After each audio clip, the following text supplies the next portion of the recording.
अस्सलाम वालेकुम जी। उम्मीद है आप तमाम स्टूडेंट्स खैरियत से होंगे। मेरा नाम मोहम्मद उमर खान है और आप देख रहे हैं लर्न अप पाकिस्तान। वो तमाम लोग जो 16 मार्च 2025 को Punjab enforcement and regulatory authority के इन्फोर्समेंट ऑफिसर और इन्वेस्टिगेशन ऑफिसर के टेस्ट में अपेयर हो रहे हैं, आज का ये वीडियो उन तमाम लोगों के लिए मोस्ट इंपॉर्टेंट है। अब तमाम लोग जानते हैं कि लर्न अप पाकिस्तान के इस यूट्यूब चैनल पर मैंने आप तमाम लोगों के लिए मुख्तलिफ प्रिपरेटरी वीडियोस बनाई हैं जो प्लेलिस्ट के सेक्शन में आप एक्सेस कर सकते हैं, जिसमें मैंने कोशिश की है कि आप तमाम लोगों को आपकी तैयारी में असिस्ट और फैसिलिटेट करने के लिए मैं कंटेंट और मटेरियल प्रोवाइड कर सकूं, जिससे आप अपनी तैयारी को मजीद बेहतर बना सकें। तो अगर आपने अभी तक उन लेक्चर्स को नहीं देखा या उसमें से कुछ लेक्चर्स आपके रहते हैं तो मैं आपको इंकरेज करूंगा कि तमाम के तमाम लेक्चर्स को लाजमी देखें, ताकि जिस हद तक वो लेक्चर आपको फैसिलिटेट कर सकते हैं वो करने की कोशिश करें।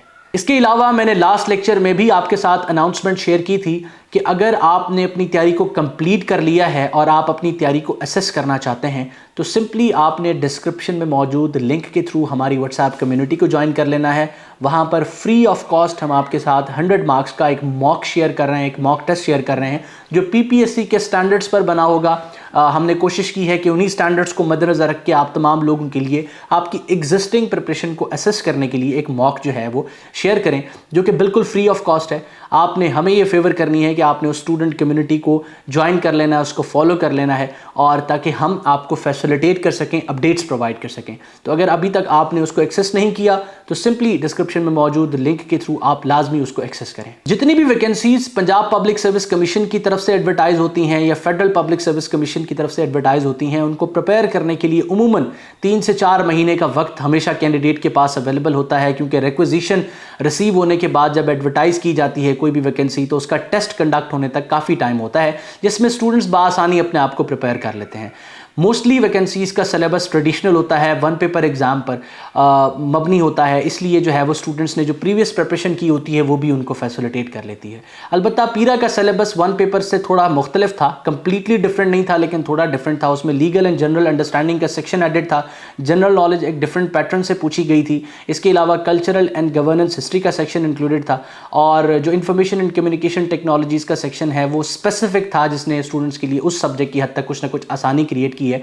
तो वक्त कम होने की वजह से कैंडिडेट्स जितना बेहतर परफॉर्म कर सकते थे, जितनी अच्छी तैयारी कर सकते थे, उतनी वो नहीं कर पाए। अलबत्ता स्टिल आप तमाम लोगों को अपने ऊपर ये एतमाद रखना चाहिए, ये यकीन रखना चाहिए कि आपने इस वक्त को यूटिलाइज़ किया है और आपने अपनी तैयारी कंप्लीट कर ली है।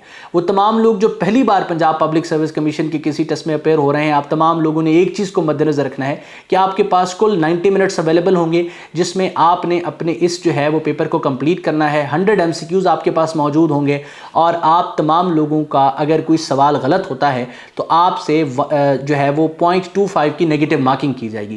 यानी कि अगर आप एक सवाल को छोड़ देते हैं तो आपका 1 नंबर कटेगा, और इन केस आप उस सवाल को गलत कर देते हैं तो आपका 1.25 जो है वो स्कोर डिडक्ट हो जाएगा। अब मुख्तलिफ किस्म की ओपिनियन एग्जिस्ट करती है। कुछ लोग कहते हैं कि जी जो सवाल आपको नहीं आता उसको छोड़ देना चाहिए, लेकिन कुछ लोग कहते हैं कि अगर आपका वो सवाल ठीक हो जाता है तो 0.25 की नेगेटिव मार्किंग से बचने से बेहतर है कि आप 1 स्कोर अचीव कर लें। यानी कि आप 4 सवाल गलत करेंगे और आपका उसके बाद 5वां सवाल ठीक हो जाता है तो वो आपका प्रीवियस जो है चीज़ कॉम्पनसेट हो जाती है। दर हकीकत ऐसा सोचना मेरे हिसाब से गलत है, क्योंकि जो 100 सवाल आपको दिए जाते हैं, कोई भी कैंडिडेट ऐसा नहीं होता जिसको वो 100 सवाल आते हों, और एग्जामिनर भी इस चीज़ से वाकिफ़ होता है कि 100 स्कोर जो है वो कोई भी अचीव नहीं कर सकता। सारे 100 सवाल किसी भी स्टूडेंट के ठीक नहीं होंगे। तो अल्टीमेटली जब आप कोई सवाल गलत करेंगे तो जो आपने ठीक सवाल किए हुए हैं उनका स्कोर डिडक्ट होना स्टार्ट हो जाएगा। मैं ऐसा नहीं कह रहा कि जो सवाल आपको कन्फ्यूजन क्रिएट करें या जिसमें आपकी 2 ऑप्शंस में एम्बिग्यूटी हो आप उस सवाल को छोड़ दें, लेकिन आपने ये चीज़ नोटिस ज़रूर करनी है या ये चीज़ अंडर कंसिडरेशन ज़रूर रखनी है कि जिस सवाल के बारे में आपको बिल्कुल भी इल्म नहीं है, जिस सवाल के बारे में आप जानते ही नहीं हैं, आपको पता ही नहीं है, और आप जो है उसका बगैर सोचे बगैर समझे एक एजुकेटेड गेस लगाने की बजाय आप रैंडमली कोई ऑप्शन सेलेक्ट कर लें, उससे आपने गुरेज करना है। अगर आपके इस तरह के 20 सवाल जो आप वैसे ही छोड़ देते हैं उसको आप गलत करते हैं तो ऑटोमेटिकली आपके वो 20 नंबर तो जाएंगे, लेकिन 5 नंबर मजीद आपके नेगेटिव मार्किंग में डिडक्ट हो जाएंगे, जो उसी स्कोर से कटने हैं जो आपका ऑलरेडी आप अचीव कर चुके हैं सवालों को ठीक करके। तो सबसे पहली चीज़ के नेगेटिव मार्किंग को आपने अंडर कंसिडरेशन रखना है, और दूसरे नंबर पर ये कि आपने टोटल टाइम को भी अंडर कंसिडरेशन रखना है, ताकि आप जो है वो पूरे वक्त में अपना पर्चा कंप्लीट कर सकें। इसके अलावा आपने कोशिश करनी है कि जब आप किसी सवाल को पढ़ें तो उसके ऑप्शंस पर भी गौर करें। ये स्पेसिफिकली मैं अंग्रेजी के सेक्शन के हवाले से आपको बात कर रहा हूँ। आपसे किसी वर्ड का सिनोनिम पूछा गया है और आप उस वर्ड को नहीं जानते, लेकिन जब आप ऑप्शंस को रीड आउट करते हैं तो 3 ऑप्शंस का मतलब सेम निकलता है, तो इसका मतलब यह है कि जो उसका चौथा ऑप्शन है वो दुरुस्त जवाब होगा। इसी तरीके से अगर कोई लीगल एंड जनरल अंडरस्टैंडिंग के सेक्शन से सवाल है और आप उस सवाल के सही जवाब तक नहीं पहुंच पा रहे, लेकिन जब आप उसकी ऑप्शंस को पढ़ते हैं तो आपको अंदाज़ा होता है कि इसमें 2 ऑप्शंस तो बिल्कुल ही गलत हैं, या 2 बाज़ दफ़ा बिल्कुल इररिलेवेंट होते हैं। तो अब ऐसी सूरत में आपके सवाल गलत होने के चांसेस 50% कम हो जाते हैं। आप जो अवेलेबल 2 ऑप्शंस हैं उसमें से एक ऑप्शन को सिलेक्ट करके अपना जो है वो सवाल जो है वो ठीक करने के चांसेस बढ़ा सकते हैं। तो ये चंद चीज़ें हैं जिन पर आपने अपनी जो है वो फोकस रखनी है। बाकी बिल्कुल रिलैक्स रहना है। नंबर ऑफ़ एप्लीकेंट्स बहुत कम है in comparison to the number of seats, क्योंकि आप प्रीवियसली अगर हम देखें हिस्ट्री पर नज़र दौड़ाएं तो जो पंजाब पुलिस में अभी असिस्टेंट की वैकेंसीज एडवर्टाइज हुई थी, 100+ वैकेंसीज थी, उसमें 1 लाख से ज़्यादा एप्लीकेंट्स थे।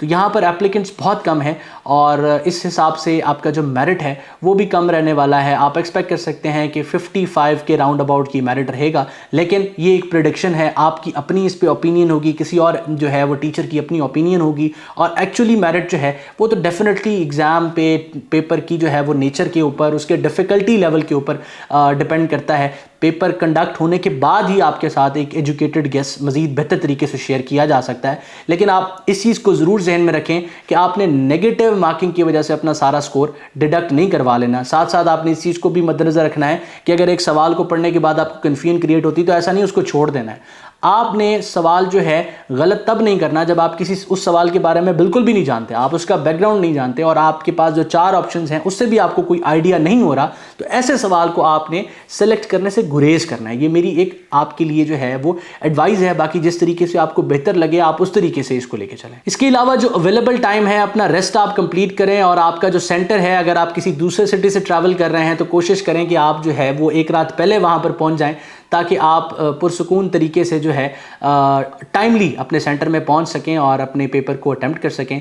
मेरी तरफ से, मेरी टीम की तरफ से आप तमाम लोगों के लिए नेक ख्वाहिशात हैं, बेस्ट विशेज़ हैं कि आप जो है वो अपने इस मकसद में कामयाब हों, आपकी जो ये मेहनत है ये रंग लेके आए। आप तमाम लोग, मैं स्टिल आपको कहूँगा कि आप डिस्क्रिप्शन में मौजूद लिंक के थ्रू उस मॉक टेस्ट को ज़रूर सॉल्व करें ताकि आपको जो है वो ये चीज़ फ़ायदा दे सके। हमारे लिए कुछ करना चाहते हैं तो इस कम्युनिटी को आप फॉलो करें, इस चैनल को सब्सक्राइब करें और अपने दोस्तों के साथ शेयर करें, ताकि वो भी फ्यूचर में 1 पेपर के हवाले से या गवर्नमेंट जॉब्स के हवाले से प्रिपरेशन में असिस्टेंस हासिल कर सकें।